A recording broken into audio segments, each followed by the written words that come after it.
All right, there we go. So hello and welcome again to another episode of Tradecraft Tuesday.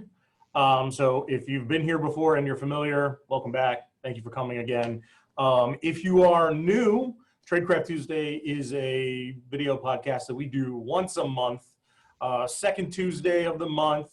And we always try to bring you some sort of educational knowledge about security, break down the techniques that attackers are using, how it works, why does it mean something to you, and what can you do to kind of work around it. So today's a little bit special. We also brought one of our new employees, John Hammond. We brought him on board to kind of give some color commentary and some additional insight into CTFs. Cool. Yay. Thanks for having me. Woo. Yeah. So this week, or this month, I should say, we're actually going to take a little bit of a break from the MITRE ATT&CK framework. There's a few last pieces that we have that we want to cover there before we feel like we've kind of done it really good justice. So this week, we're going to actually talk about how to learn security. So the title of this is Learning Security Through Practice.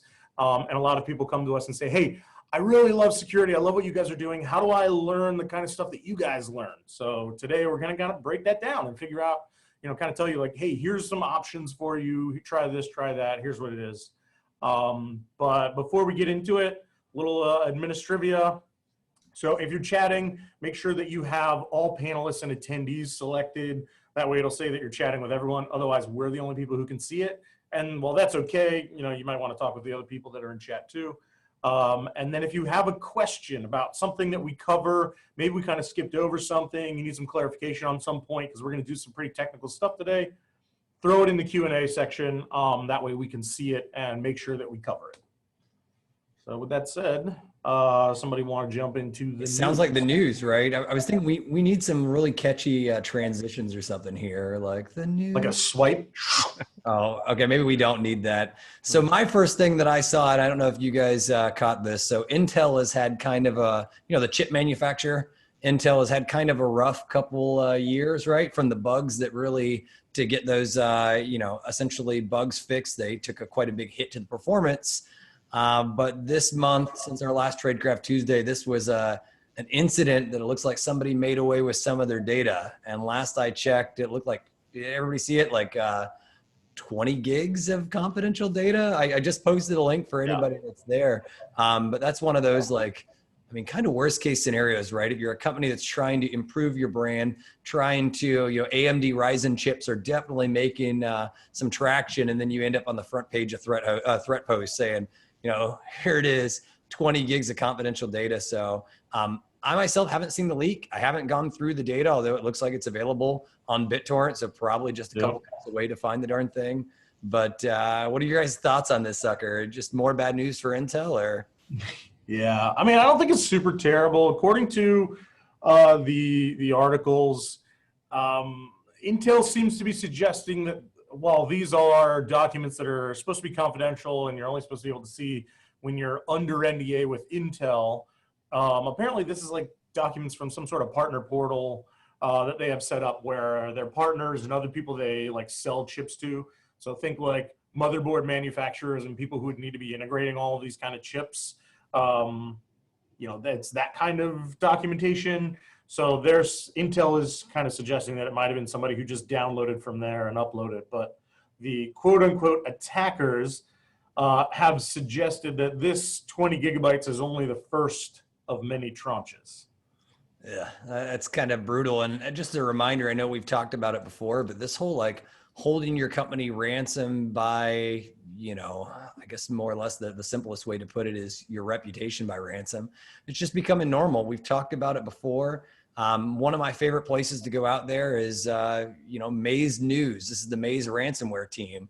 I'm talking about big companies showing up in the news. You see with the lovely little new category, 100% of all Xerox's data from the Maze ransomware team dumped out here for download. So it's happening to the big companies. It's happening to the small companies. So if you're not tracking that, especially if you're like an IT department or managed service provider, supporting like maybe an aviation group or somebody who's doing something with like logistics and transportation, or even down to the point of, I guess it looks like, where I'm going to lock up Chris in the next couple of years, the aged care, right? Yep. Everybody is, got something to lose. So what else, guys? I know there was a lot of news that happened since the last time we BS'd. One that I real briefly wanted to touch on and get maybe a quick opinion was, did anybody see it's not a surprise when you hear about WordPress websites being hacked. That's kind of like just the norm now with WordPress. But anybody hear about the Facebook plugin? Nope. Oh man. So this is a good one. So Facebook has an official plugin that's used by I think it's 80,000 active installations. What stinks about it is this bug in Facebook's actual chat plugin allows somebody else to go and register, effectively their Facebook group to your website. And then starting going forward, not only can they man in the middle and see your, site's chat data, but going forward, they are the one to be able to respond. And the biggest, on this one was 50,000 sites are supposedly still unpatched. So if you are supporting departments or you have your own WordPress website, and a lot of people obviously use the convenience of Facebook's chat to be able to use Messenger to talk with potential customers or prospects, this is huge. Please patch. It's, data disclosure and allows other people to be able to use your clients and use your reputation to maybe social engineer them to do something nasty. So I figured since there's a lot of people out here that support on this one, that one was a big one to cover. Yep. What else? What else do we got in the news? I threw one in here just because it might affect a number of people who would be listening to this. So Cisco has a vulnerability in a number of their switches where when the switch attempts to process a malformed IPv6 packet, it basically crashes, causing the server to reboot. So this can be turned into a denial of service attack whereby someone on the LAN just keeps sending these packets over and over and over again. As soon as the switch comes up, it reboots, right? Not a terrible thing. You'd think they would patch it, and they did patch it, except for there's a whole bunch of switches that they said oh, these are end of life. We're not providing patches for this. So super basic vulnerability, able to exploit. And the reason why I threw this in here is a lot of the switches that they're not updating are the small business switches. So if you're an MSP and you bought a bunch of these small business switches and sent them out there to your customer, now you have to decide, do you replace the hardware or do you just live with this potential vulnerability being there? I mean, it's not terrible because you'd have to be inside on the LAN, but it's just one of those things where it's come on, guys, is it really that hard to support that old hardware? Even Microsoft has come back out and done that, where they've said, end of life, but then, oh, this was a really bad bug. We better patch this. Yeah, I mean, at the moment, right, when it's not supported, it's now more of a feature. Just anybody can turn it off for you. You don't need to be remote reboot. Yeah, I mean, that sounds like a great feature. Maybe not, but it's one of those things that for all of you, especially as I think of IT departments, right? Obviously, asset tracking and warranty and all those things. And I constantly hear from partners in the community. They're saying look, we know this thing's out of warranty, but the customer doesn't see value because the system's working. Well, this is what you end up with in modern day hardware, especially IoT devices is, oh, it's out of warranty. It's no longer patched. You're not getting support. So your device is useless. Hence the reason you got to get ahead of these things. And until we start educating, I think it's going to be an uphill battle.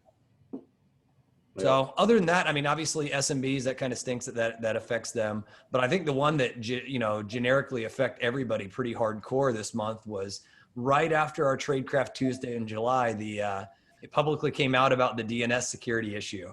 And that was the one that was, if anybody hadn't seen or live under a rock a little bit, Checkpoint Security, right? Firewall vendor, but also just general security practitioner vendor, came out with, they had a remote 0-day that affected domain controllers, usually domain controllers servicing DNS. And if you think about most domains, a lot of time, whether it's your primary or secondary DC or domain controller, might be what's serving up DNS.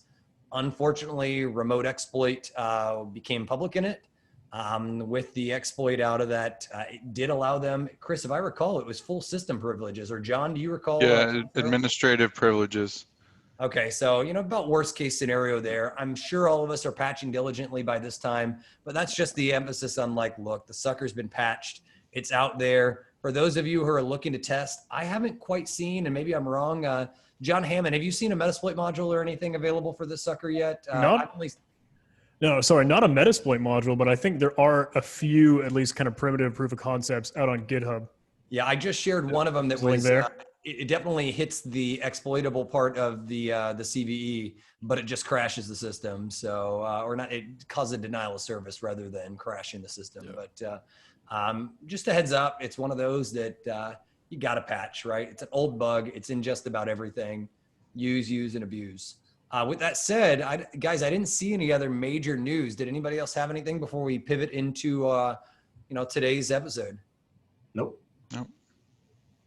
So we're finally at the point where, a lot of our community watches this boat live, but a heck of a lot more that watches it on follow-up, right? Whether it's on YouTube or something like that. And the question that we get in the comments or directly messaged to us almost all day is how did you all learn how to do this? And the answer is there's no one path, right? It's kind of crazy to think there's one path. But we got together today because we're handling multiple sessions this week, and we kind of said, you know what? Why don't we put together a security session that we could share the best ways that we learned, and then most importantly, retained our knowledge. And I don't know, I know, gents, that all of us have different walks of life, but I think the one thing we had in common was kind of like a hands-on experience, right? Learning through practice rather than just reading. Is that about correct? So I'm curious, going around the group, where did you learn some of your stuff? Was it certs? Was it, college? Where was it? So for me, I learned a lot of stuff really like early on through tutorials and whatnot that I found on the internet. Back in the day, I remember the first buffer overflow I ever successfully landed was based on a tutorial from Cult of the Dead Cow, right? And it was against like Windows Messenger, but it was like super cool, right? And that's how I learned. I read a lot of stuff, a lot of write-ups about how the vulnerabilities worked. I read other people's proof of concept exploits. And every time I would like kind of find something that I didn't know, I would, let me go read up on that. Yeah, I mean, when you said tutorials, I learned mine ironically on this Toots for You or Tutorials for You, Tuts for You. I'm curious, some of the folks, Limey in there, Kelvin saying, hey, back in the day sounds like 90 years ago. I mean, weird enough though, it's like 20 years ago though. And the internet is a heck of a lot better. I would have killed for something like Twitch streams to be able to watch.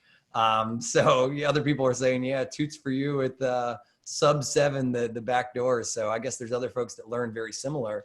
But nowadays there's a lot better ways, I would argue, to learn. A lot of those tutorials where, you put in the hands-on knowledge, but you didn't necessarily have the support for anybody to be able to help you or guide you through, or maybe you had text, ASCII-based, zines or online magazines, right, to tell you what they did, and you had to figure it out yourself. I don't know. The community wasn't super great back then. It wasn't all about like learning. Like if you'd go in and you'd be like, I'm trying to do this thing, but it's not learning. Basically, everybody would respond, haha, noob. And then no one would help you. Hack harder. RTFM. Yep. Yeah. GTFO. Right. That was it. That was the best you got. Oh, John, on your end, obviously you had real security chops. You were at NSA at the time or supporting NSA, but you actually went back to college to get some skills because like colleges actually started adding like, some bachelor degrees and, master's degrees that taught you real security instead of just like the theory on how to write policies. You want to share anything a little bit about that, your college experience? Oh, yeah. I went back to grad school at the University of Maryland. They had a cybersecurity part of their engineering, and they actually taught real hands-on classes like secure coding in C. They added a reverse engineering class, which was really interesting. And it wasn't just, I always thought of reverse engineering as just like binary exploitation for C, but they talked about pulling apart Java and other things like that. So it was kind of much broader, which was very interesting for me. And then a secure operating system class on designing interfaces between how the operating system interacts with applications and how to make it secure. So it's kind of covered the scope, but much more hands-on than your typical information security policy type class. Yeah. I did a little bit of certificates, right? So I definitely didn't get out of college too much. I had a Sec Plus, I had a Net Plus, but a lot of it was hands-on. I had to learn it on the job or in my free time. Nowadays, I guess there's places like Cybersecurity that can provide you at least some intro and guides. Obviously, security conferences, for those of you who aren't looking at like, especially when it goes online, whether the B-sides trainings that are available to watch people's presentations, where we're going is there's just a whole lot of these different sources of information to tell you about how to do something. But I think the difference is where we all want to emphasize you should start doing a little bit to learn the hands-on. That muscle memory or the practicing what you're preaching goes a long way. So John, for those of you who haven't got a chance to meet John Hammond, security rock star, known right now probably best for his YouTube channel that is full of these awesome tutorials about completing capture the flag and security challenges. People are already throwing it up there, CTF man. So John Hammond, you want to share a little bit about like your learning experience? Because you've kind of had a sprinkling of all this and then, you know, it pivoted a little bit into CTF. So I think it'd be cool to sprinkle that in there. Because obviously Chris, John, and I have very similar experience of learning from CTFs as well.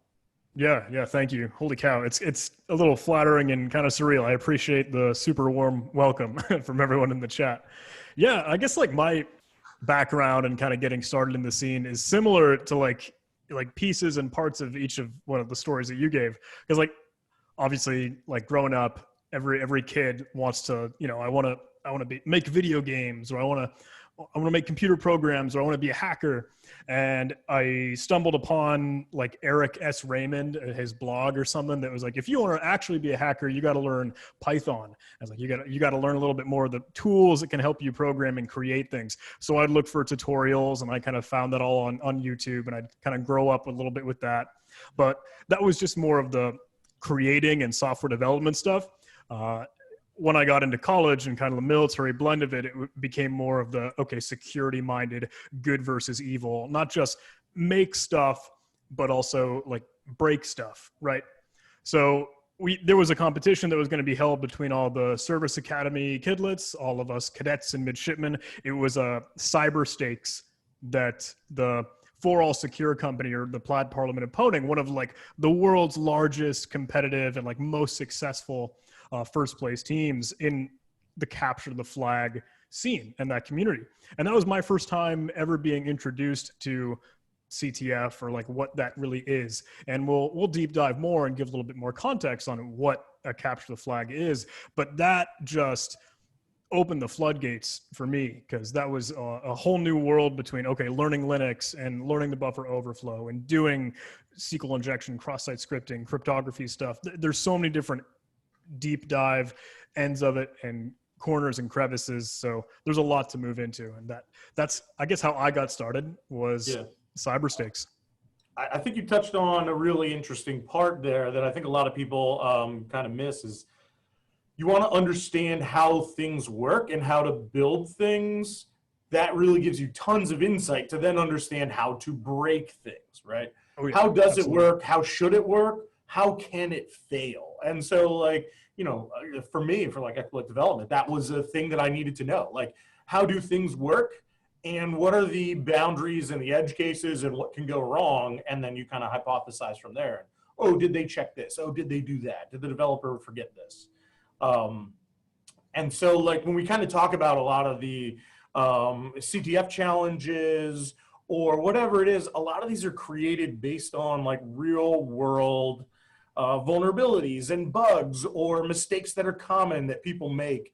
And a lot of what you're looking to do when you're kind of playing these games or working through the problems is figure out what is the thing that they're trying to teach you, and, you know, and kind of working from there.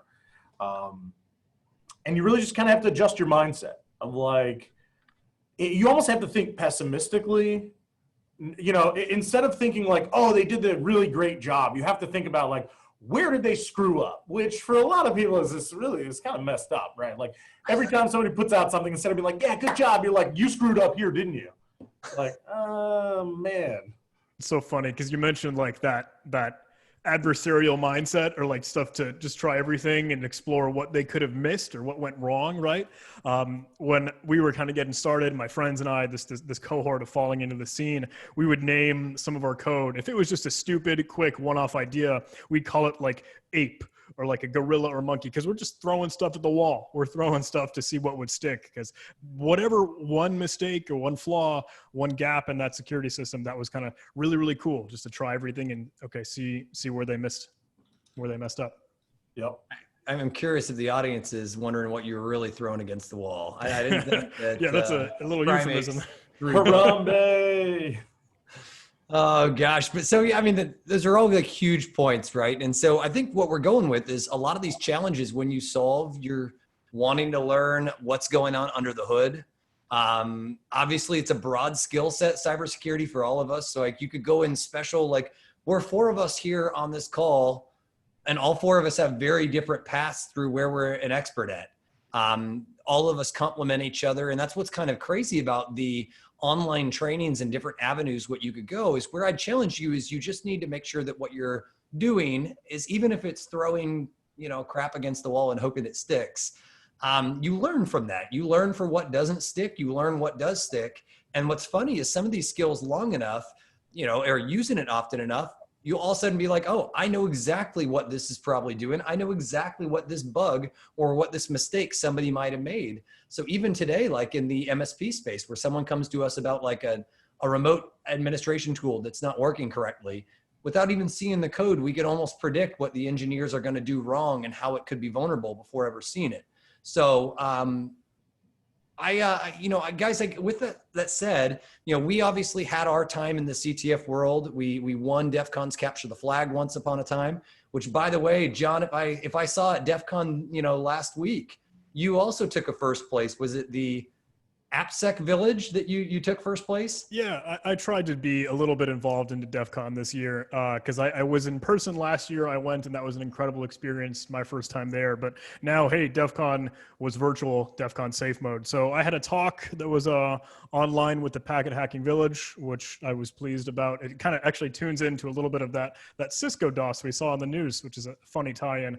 And then, yeah, I played it with the AppSec Village CTF squared, right? It was a competition about designing and creating capture the flag challenges. And that's something that I like to do in the free time, obviously. Like, sure, it's fun to play and create and work through some of these tasks and questions and challenges.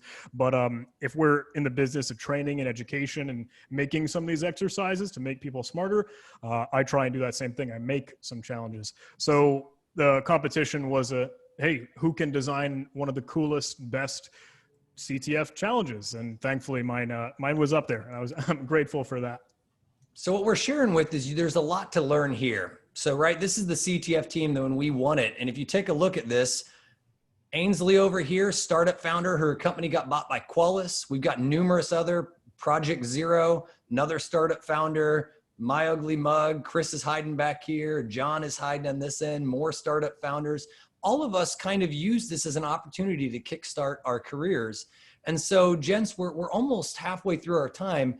Let's start getting into the specifics in regards to, like, what are some of the things that you could try to learn? And with these games, whether they're capture the flags or storylines that you could learn, do we want to start breaking down into categories and talk a little bit about where you could find these things, and then maybe do some hands-on, solving some challenges today so people can actually watch our thought process and watch what we learn in the process? Does that work for everyone? Yeah. Okay, so who wants to kick off? There's a lot of categories in Capture the Flag. There's a lot of categories in cybersecurity, just like the CISSP has its, common bodies of knowledge is what they call it.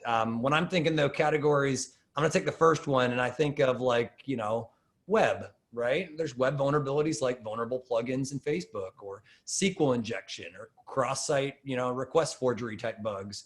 What other categories do you guys tend to get seen in these like hands-on security related exercises? You got a favorite maybe, or anything like that? You took my favorite. I really like web. You do. But hey, yeah, I'll kind of take the torch. Cryptography is another big category that you can see in the capture the flag scene, and you'll get much kind of a deeper dive on, okay, how do these crypto schemes and mathematical, like the encryption and decryption process, how does that work between RSA or AES or other variants, LGAML, Diffie-Hellman, or even going to like, okay, elliptic curves and some of the ECDSA, really, really big, crazy stuff. But you're getting the weeds on that in the cryptography category. But you can imagine for a lot of this audience, you're like, guess what? That's John Hammond's thing. He likes cryptography. But a lot of you are probably thinking like, that actually won't help me in my job. How is learning security through practice? What's beautiful about events like this is there's a lot of different things for different skill sets as well. So I just pasted into chat a handful of the common categories, which is like forensics, web, OSINT, networking, steganography, reverse engineering, cryptography, binary exploitation. John Farrell, I know that you and I, from playing for years, you would dominate some of the forensics and networking side of the house. Do you want to share a little bit about like, what are some of the crazy stuff that you would get in these challenges and how that might relate to your job? Yeah, I was trying to think. From the forensic side, I typically didn't do forensics, so those were kind of fun to do something different to experiment with. You've got simple ones like you might get a network capture and you have to pull out something out of the packet capture to find a file and then decode the file. Other times it might be more real world forensics, like you get a disk image and you've got to open the disk image and figure out where the malware was hidden in the disk image. So those are kind of fun, something different to do. And you get experience with different file systems. I remember one challenge, I believe, was a file system, a squash FS from a Linux type router, or like an embedded device? an IoT device before they even called them IoT devices. So those were fun, just experimenting with things that you wouldn't normally have any reason to play with. It kind of broadens your horizons. Chris, on your end, I know John called out, he said, hey, the reason he liked these is a chance to get experience on stuff he doesn't usually do. You and I both know that, like, just like, sports ball teams, whether it's NFL, Major League Baseball, NBA, they practice in scrimmage before they actually go out and play, and that helps them better perform.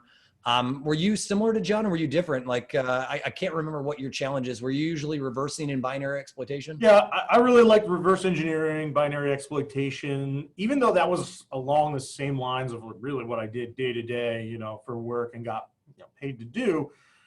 A lot of this was, a simplified version. So you kind of talked about like practicing, right? In practice, if you think about sports teams or whatever, they're going to break it down and they're going to practice a single play and how does that work? And okay, if we do this and the defense does that, how do we adjust without having to go through the whole game? So that was kind of a lot of what it was for me. Like I could do reverse engineering on a smaller scale and practice very specific techniques that I would use. And then I could also apply those in my day-to-day job. And same with binary exploitation, right? A lot of what you have to do when you're exploiting a binary is figure out what the root cause is, and then you kind of build on there, and you end up with all of this stuff that you have to like build up, and one step gets you to the next, and with capture the flag style things, it really broke it down and allowed you to focus on like one single step. How would you do this? Like some of the challenges were very contrived to the point where like what they were trying to get you to practice or learn or whatever was, how do I encode a payload? And in a lot of cases, the binary wasn't even so much like, you didn't have to figure out what the vulnerability was or how to exploit it. You would send it something, it would execute that. But the stuff you had to send, it had to be in some weird format, or it had to be able to be decrypted first in this way or that way. And so like, that got you to, okay, a specific level. If you think about like the OSI model, there's all these different layers, right? If you could break out a single layer and say like, I'm just gonna mess with this layer. That's what a lot of those challenges were. And so they were like super helpful, for those kind of things. Okay. Obviously people joking of all the layers to exploit, the end user, or layer 8 obviously being the easiest to exploit. Guys, there was always some tools that I think about that were up my sleeve. Wireshark, on these capture the flags. If you're doing networking, that was always one of them. Do you guys have any others that you think, that were somewhat useful, or maybe as you're preparing somebody that could be doing their first CTF, anything that you would suggest they have on their virtual machine that they're getting ready to play on? I always tell people like Nikto. It's a big one for web stuff. It depends on the game, kind of. If you're looking at boxes or machines, Nmap is obviously necessary. But even like simple metadata for some of those forensics or steganography challenges, check out EXIF tool. Look at strings. There's plenty. There's tons. Good old fashioned hex editor. I can't underestimate or overstate of how simple a hex editor could be useful at the end of the day, right? It's just one of those things that we tend to forget, right? Or your text editor. For me, I really started leveling up when I went from, okay, I understood these forensics concepts to being able to automate, right? So whether it was with Python or PowerShell or, even if you're crazy enough to write in Perl, whatever the heck you're writing in, your favorite scripting engine will take you really far. And for those that are in the audience that are like, man, I've always wanted to learn scripting, I just have never known where to start. For me personally, like going to school and, asked to be like, write your first calculator in Java, that did not do it for me. I actually hated computer science based on my, that skill. And as Todd just mentioned in chat, he said, hey, look, Python is easy to learn. It's one of those like gateway drugs, super easy syntax, easy to get on board. There's books even written for like kids age, easy to read, easy to write. That's exactly right, John. So, anything else that you all can think of? I mean, for me, also a Linux, I guess, OS was something that I had, but it wasn't so much the OS as opposed to like the tools. Yeah, all the built-in tools that are the Unix tools that come with the operating system. John mentioned strings, the file command for identifying file types. Then you've got some of the networking tools built in like netcat. What else? Yeah, no doubt. So we're about halfway through, guys. Do we want to maybe start screen sharing a little bit, do some of these live challenges to solve, maybe walk people through? We've also got a boatload of resources that John Hammond has continued to throw in the chat. For those that are watching the recording, they'll be in the description of resources as well for you. But where we're going to go with this is it's really easy for somebody to say, consider learning by doing on your own. It's a heck of a lot harder to actually just do it, right? And so we're going to share a little bit about how you could find some of these challenges and where to start from the very basics. We'll also recap of what you should have been able to pull away or learn from. That way, in case you got to like justify to your boss, the NFL teams need to scrimmage before their big win. You need to be able to practice and learn other skills too to keep yourself sharp. So let's pivot in. John, you want to do your challenge first, or you want me to jump into challenge two? I can jump on this. I got it. Let me jump in here and kind of set the stage for you. So for anybody who's never done a CTF, is not sure exactly what a CTF entails, CTFs are capture the flag events. So the idea is if you've ever played like video games where they have capture the flag, you have to go and find the flag from the other team and you have to like bring it back, and that's what gets you points. So capture the flag is very similar, where somebody has written some sort of challenge, whether it's like we've talked about a binary that needs to be exploited or a forensics challenge where it's like a disk image, something like that. They're usually built around real world challenges, but simplified down. And the idea is once you solve the challenge, you're gonna get what's called a flag or a key. And it's usually some sort of string of words or a hash or something like that that's easily identifiable, and basically proves that you solved the challenge. So once you get this flag, you then take that and you submit it to the scoring server. So if it's like an online thing, you might have to enter that somewhere, or something else. For us in DEF CON, capture the flag finals, you actually had to like send it to a game server. And once you do that, it gets the flag, it verifies it, and that's how you get points. And so the whole competition, there's a bunch of challenges, and what you're trying to do is solve as many challenges as you possible, submit the flags, and whoever at the end of the game has the most points wins. Cool. It's almost like we perfectly set you up there, Chris, to describe what we're doing, and you might have had a prepared script to explain what CTF is. So that was pretty solid. So John, you want to grab, this is a CTF challenge that you found last night, right? If I believe right, it was put on by the University of Maryland. Sorry, I didn't realize. Yes, this was from their 2019 2019 CTF competition. All And right, this was so one of the intro forensics ones, and I'll paste the challenge text inside the. So if I recall, John, this was something along the lines of, it said, hey, the pretext to this challenge was, it's your first day as a forensics analyst. And I see you just posted Yep. it there. One of the field responders, right? So somebody that's maybe just good at IT, or maybe it is like a very junior level incident responder, sent you this file for software analysis.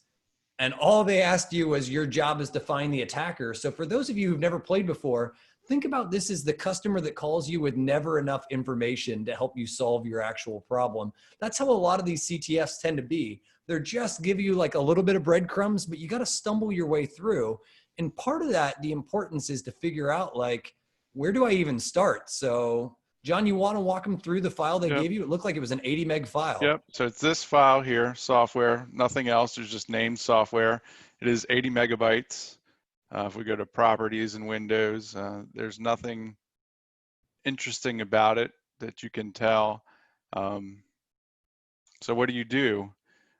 I always go to, I'm a Unix guy at heart, so I go, remember the file tool. I said, this will show you what the file is, or at least it'll try to read the file and figure out what it is. So if I could just drag it into here. Oh, it tells me it's a Microsoft Windows registry file from NT or 2000 and above. So, okay, I've got a registry file. What am I going to do with it? Well, since I'm on Windows, I'm going to open up regedit and I can load it and take a peek. So I'll go under HKey users file and I'll load the Hive software, and I'll call it software just to match. So notice nothing in here told John what to do. He started with, just like if you find something malicious, I don't know what this is, but I'm going to hope that this tool is correct, and told me it's a Windows registry file. And he might not have necessarily known that you could have loaded it from the registry. So if you were new to this, you might ask yourself, well, what the heck do I even do with the registry file? I know about the registry. But as John kind of showed, like, you could do all kinds of neat stuff. So anyways, keep going, John. That's a good point. Yeah. Like some of these things on the fly, you might start Googling, hey, what do I do with this registry file? Or how do I figure out what this is? And some of that's a good part of the challenge, is just searching to find what you need to do next. But that's where the learning comes into play. So our task is, okay, it's got a registry file. What do we do with this? We've got to find the attacker. And any suggestions on where to go first? In the original challenge, they said, I can't recall, they gave a name of something. So that was my first inclination, was to search, and I did a edit find, and then I searched for a string. I can't remember exactly what it was, but did they say Russian or something? Yeah, like Russians, and I searched for that, and I got some.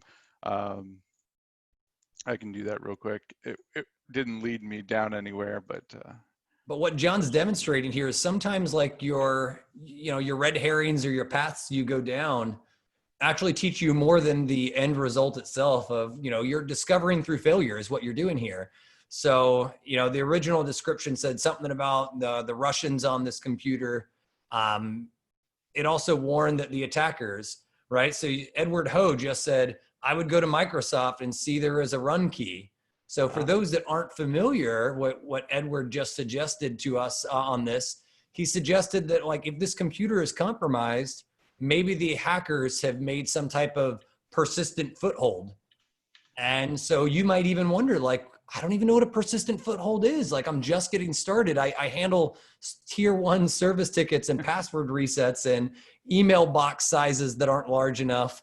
I'm in over my head. But as John Hammond mentioned in his chat, most of these great things start with how to insert here, how to open a registry file.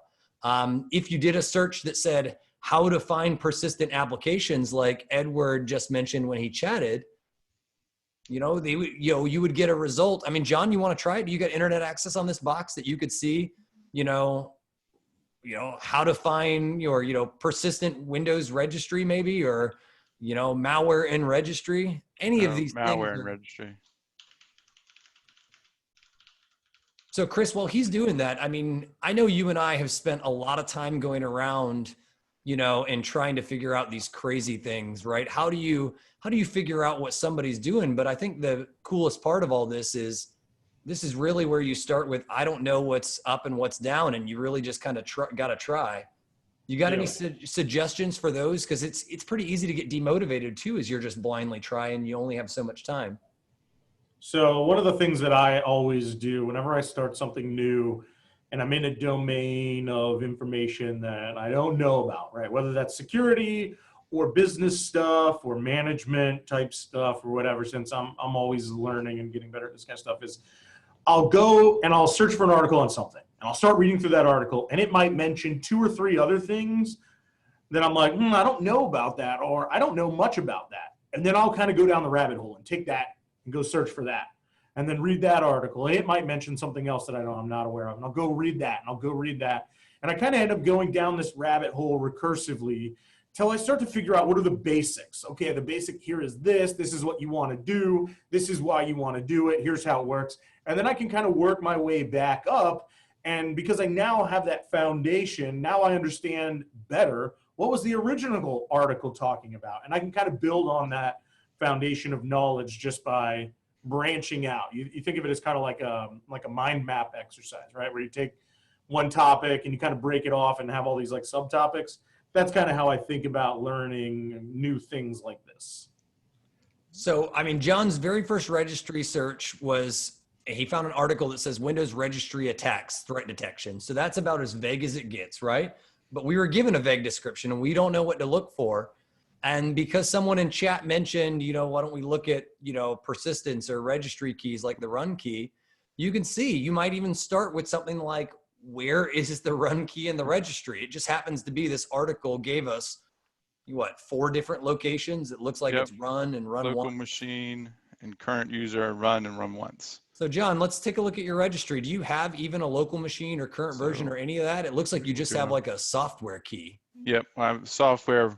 In this case, I knew this was probably a user one, but it could be a machine, but I loaded it under users, but that's okay. We can navigate to match. What did they say? H key software. So we got software.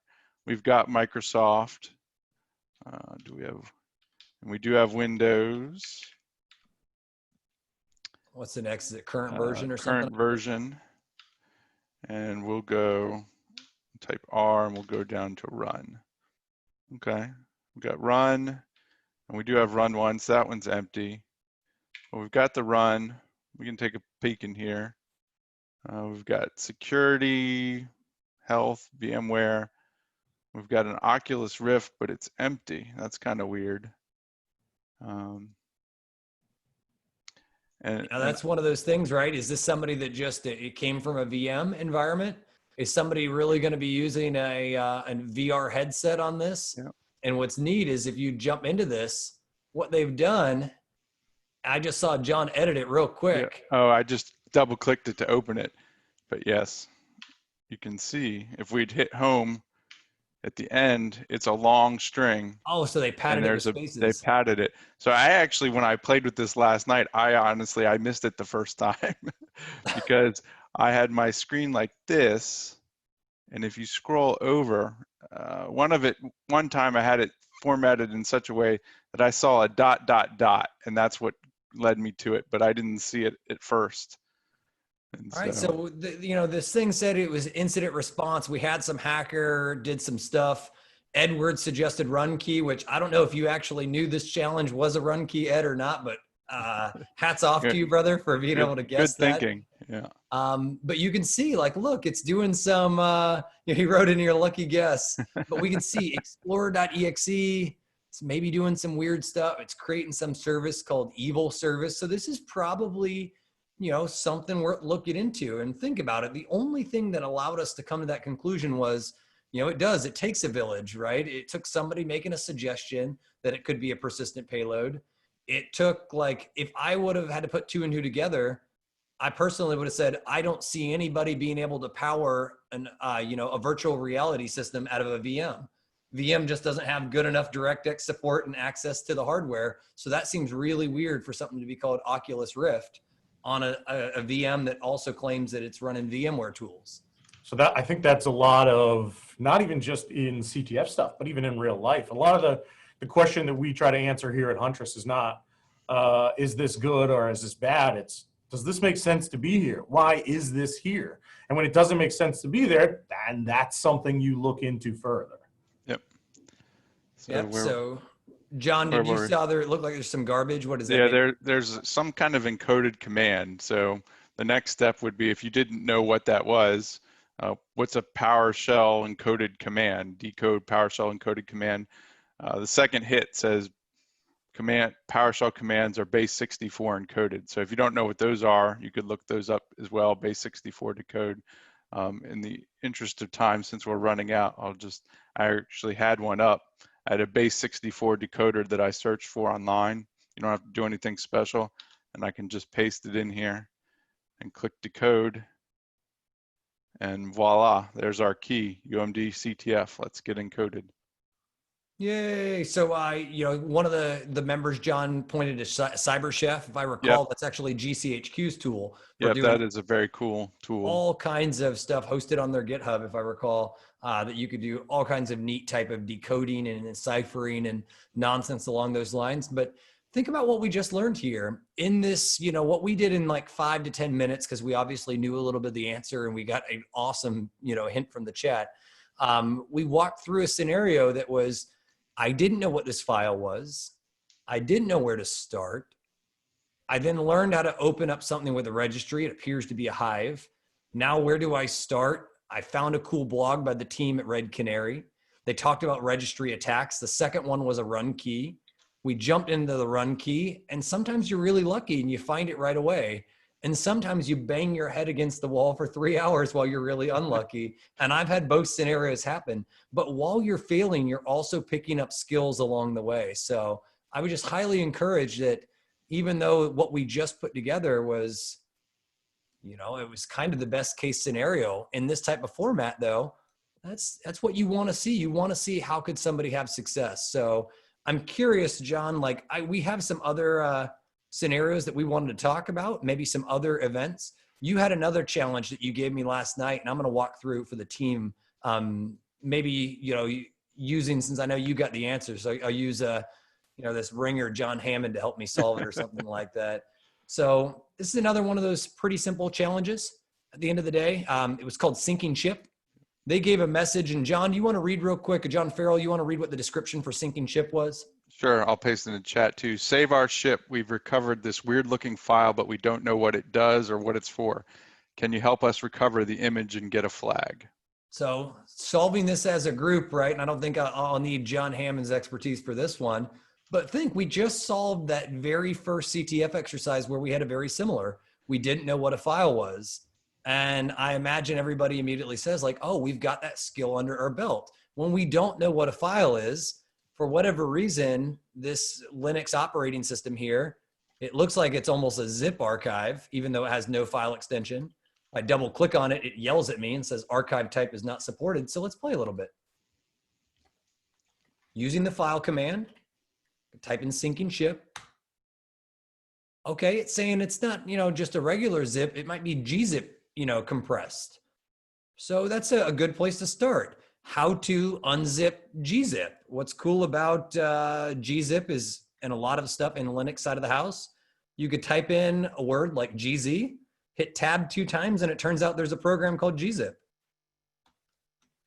Type in help and we get some arguments. So we could even start, handling this ourselves of, oh, I need to decompress this thing. So John, I think this is probably where I'm going to need your help a little bit. I got gzip. And it's telling me, okay, to decompress this, I could give it the -d argument. -d, and then we have sinking ship as the name of my program. Pro tip, you can just use Unzip. Hey, Mr. Or as the elite people call it, the Gunzip. Gunzip. Yeah, I was calling Gunzip. I see what you're doing there, fella, with your multiple tools to solve this. So what if I ran into this problem, John Hammond, unknown suffix? The heck does that even mean? Yeah, this one's a little hard to decipher, but this, again, might just be something that you kind of figure out with experience or just because you've ran into this problem over and over again. Gzip doesn't like it when you don't have a file extension at the end. So you might need to mark it as something syncingship.gz. All right, so we're going to play, right? And then we're going to try Mr. Gunzip over there, the Linux hacksaw, right? So we try this again, tab complete it this time.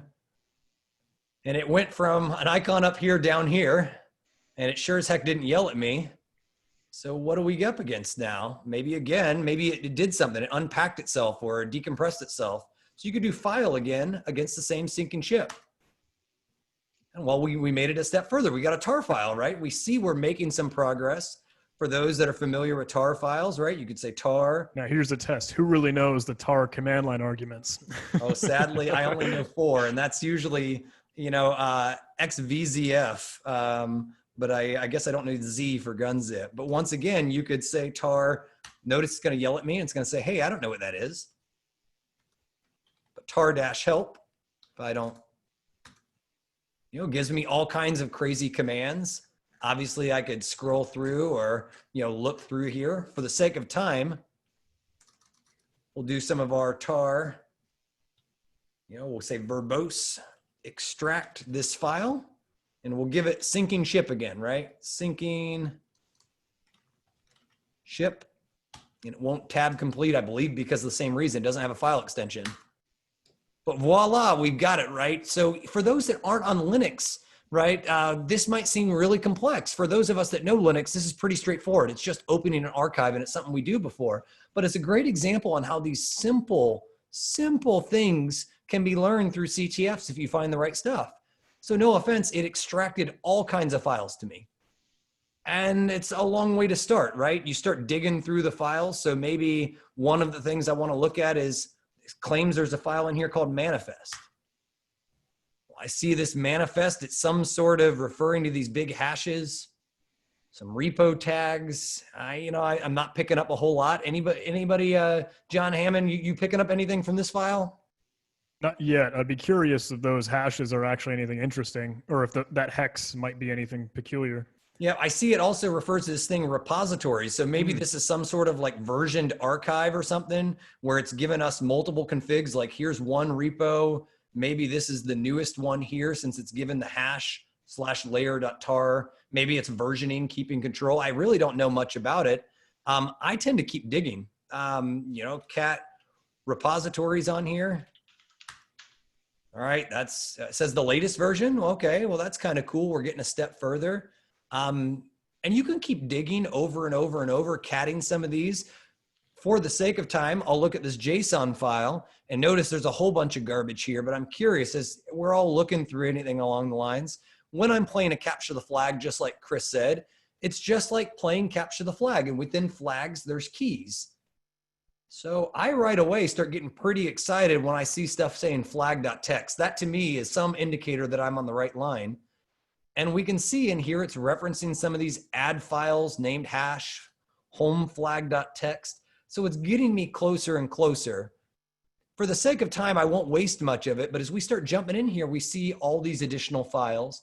And what's beautiful is the more we start digging into files, we start seeing stuff like home. Well, home is very similar to that hint we found earlier, flag.txt. Flag.txt, and voila, here we are, crazy base 64 encoded. So you can imagine this is only a couple steps away from whether you're using something fancy like a command line tool to base 64 decode something, or maybe you're a programmer and you like, or a scripter, and you like doing stuff the hard way where you say like, I'm going to decode this, base 64 blob that I have here. And clearly you can see me failing to paste stuff with middle click. So let's paste our clipboard. And look, we've got once again the ship sunk, but the crew survived. All super elite, right? And think about, we learned a whole bunch there. Once again, with base 64, how to decode it. You might have recognized it with the hash there at the end. There's all kinds of these things that we picked up. So a good example of something fairly contrived for the Windows crowd that likes stuff like 7-zip, you might have approached the same challenge like right click, open archive, you might have double clicked it, and you might have just cheated your way straight into this thing, you know, all the way to your flag.tech. So there's different ways to solve this depending on the operating system you're on. But I figured I would share that. One thing that I would say is, you know, people coming from a Windows background, typically with Windows, you get an application and the application does everything. It does all the things for you, right? On Linux, that's not the mindset they go with. The workflow on Linux is a bunch of small utilities that each do one very specific thing. And the way you create interesting stuff is by combining those different utilities in the correct order, in the correct way. So like, you know, Kyle was showing gzip and tar and cat and all that kind of stuff, right? On Windows, what people might expect is like, I need to download an application to do this. But when you think about this from the Linux mindset, you got to break it apart and do step by step. Okay, I have a file that's zipped. How do I unzip it? Okay, now I have an archive. How do I unarchive it? So just a different way of thinking. Yeah, so we've got pretty good interest here. The participants are still heavy. Gents, I've got to jump for a meeting. You guys want to do one more maybe for the network engineers out there? I think we had a pretty good challenge that was like some packet type stuff. John Farrell, do you happen to have like a VM that you could share, maybe some Wireshark? Yep, I Walk do. people through? Give me a second, and I will. It's still set up for when I looked at it before, so let me get it closed up, and then John can talk about it. So what's cool about this is we were thinking about what were the most useful ways to show, and we realized everybody comes from a slightly different background, right? So obviously I said cheat and open with 7-zip. I would also call that in a CTF world, the quickest path to getting your key is the way you should go if you're playing competitive. So there's just a lot of different ways to appreciate all of this stuff. We're going to continue sharing this one last challenge here, you know, and go just a little bit above our 1 hour. So for everybody who wants to, you know, continue watching, please let's go ahead. And this one here was one last challenge that John Hammond shared with us, if I recall. It's a PCAP. Is that the background on this, John? Yeah, this is actually a challenge of mine that we used in the recent game we hosted last month, Hacktivity Gone with HackerOne. So this challenge is a little near and dear to my heart. It's kind of based off another one I had put together previously. You're given a PCAP, and that's just a packet capture archive, right? That's just a bunch of the communication, the conversation being flown around back and forth across the wire on your computers, having this conversation packaged into a file. It's just a PCAP, small file you could typically open up in something like Wireshark or a tool that allow you to analyze like network traffic, right? Interestingly enough, when you get a PCAP file, there's a lot you could do with it. You could quick and easy look for strings. Maybe there's a plain text protocol that's inside there. Maybe you could open it up with binwalk or foremost, just try and carve all the files out of it. Maybe there was some FTP transfer, that file transfer protocol that maybe sent some things back and forth, or HTTP downloads. Maybe you could reconstruct things with the command line tool TCP flow. There's a lot you could do with the typical PCAP. Interesting thing though, is that when you're looking at some of the network forensics or even weird steganography, right? We've been doing some pre-show banter. We've been hating on steganography because sometimes it's a little bit of a guess, or there's some leap of faiths that have to go into solving challenges in that category. In this one, it's interesting. John Farrell, I don't know if you need a little bit more time spinning things up or if you're able to screen share. No, I'm ready to go whenever you are. I didn't Cool. want to usurp your face when you're talking, but so we're in Kali, and we have this incident.pcap that looks like John has opened up within Wireshark. Yep. Thank you. There you go.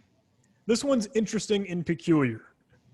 We see a couple different protocols that we're able to see within Wireshark, showcasing all the packets there. We see DNS, the domain name system. Maybe it's requesting, hey, what is the IP address of some web pages or whatever. There's some classic UDP packets here and there. And we have a lot of ICMP packets. And that's that internet control message protocol, right? That typical utility that you would use to just, hey, troubleshoot, make sure, is my computer actually out there in the network? Can I ping that machine? If we're looking and actually just clicking on one of these and kind of zooming in a little bit more, we could see some interesting stuff that's actually noted as part of that packet and that bottom layer. Can you scroll through a few of those? You see some weirdness? Yeah. So most of them look like garbage, but that first one I clicked on randomly by luck has the word file. You don't typically see that in a ping packet, do you? No. And then, yeah, most of them. And there's a lot in that PCAP, isn't there? How big is that thing? You have a pretty tall scroll bar there, don't you? Yes. But it's all mostly ping packets. Almost all of them are Almost ping all. packets. If you click on one of those latter ones, do you see anything else interesting in there? And maybe use your arrow keys to move through. Oh, I end. Interesting chunk, right?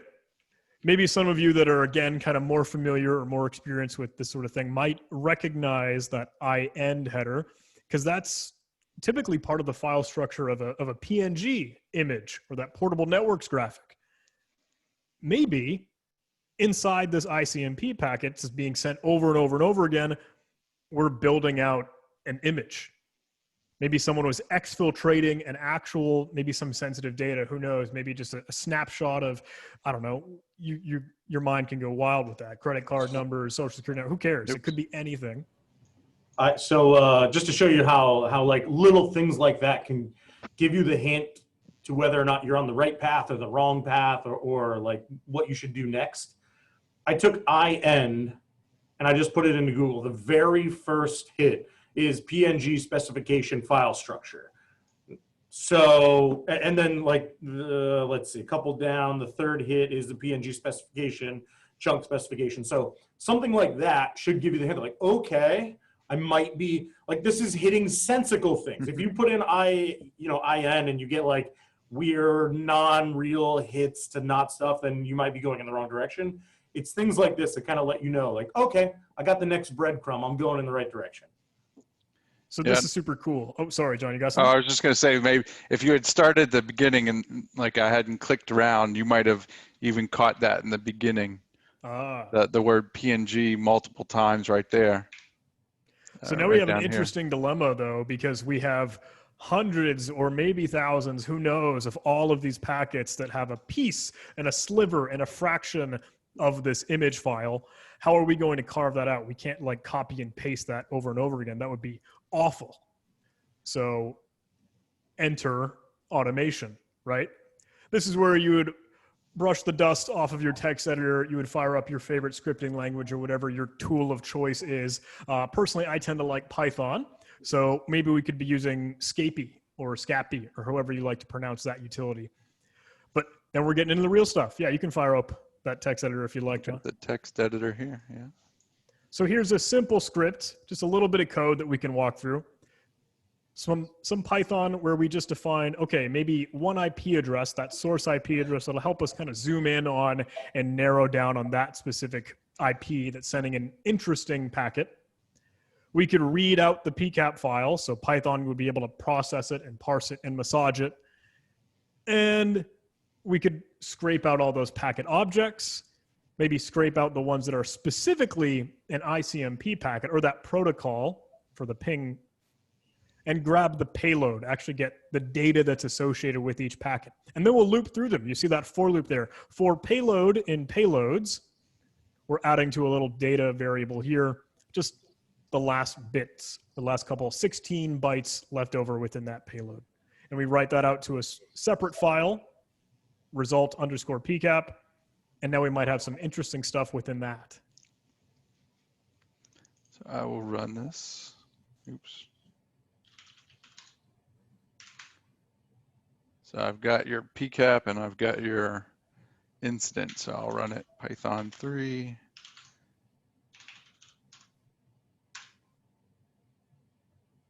Carving through all those packets. Cool. If we do a ls, there's our result PCAP. Yeah, you got a new file.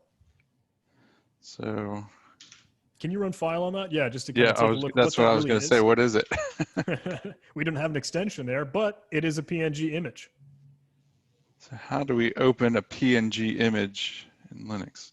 Somebody showed us this before. Yeah, I'm used to like EOG or the Eye of GNOME, but this one will work just as well. It'll open up that image, and there's our flag.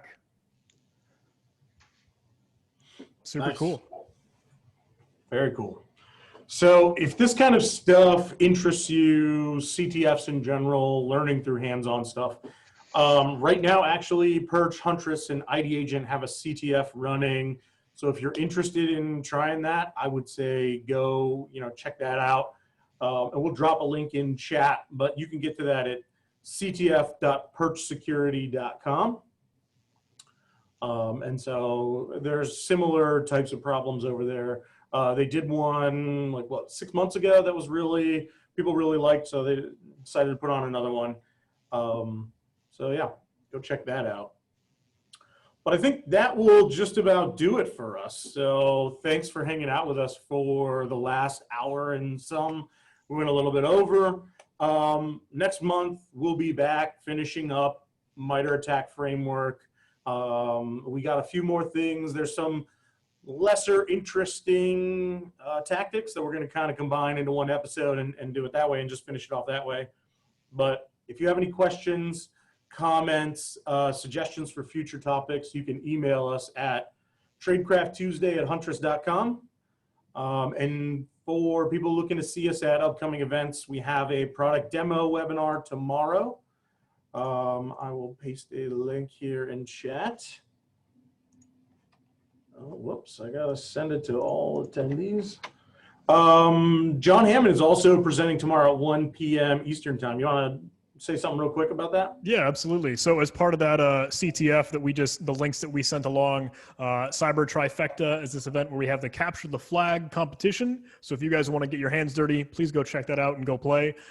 Additionally, tomorrow I'm speaking for Huntress to discuss a really, really cool malware sample that has some multi-stage, multi-payload, honestly, incredibly clever and really interesting sample that I hope you guys find just as interesting and just as cool as me. But some of these interesting, small, minute things you'll find in Capture the Flag, they're all throughout this kind of malware sample to help obfuscate it and keep hiding it underneath and getting away from the antivirus software. So it's really, really cool. I hope you can come check it out tomorrow. I think it's at 1 EST, 1 Eastern time? Yes, I believe so.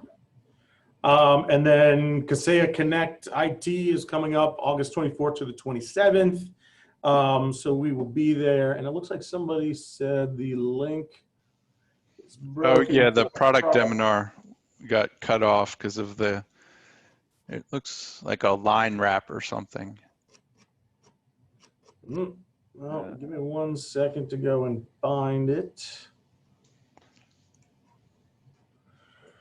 There we go.